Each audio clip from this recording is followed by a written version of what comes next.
jumlah helikopter. Di mana 50 helikopter itu gitu ya.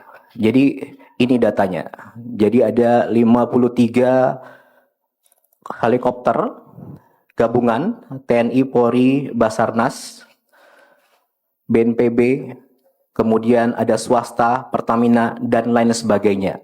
Ini semuanya sejak awal ada di 3 provinsi tersebut. Kemana mereka? Mereka menerbangkan logistik ke daerah yang tidak terjangkau melalui darat, yang jalannya putus, yang belum tersambung, ke desa-desa. Kemana? Ke kepala desa, ke posko peninjauan, dan lain sebagainya. Kira-kira seperti itu.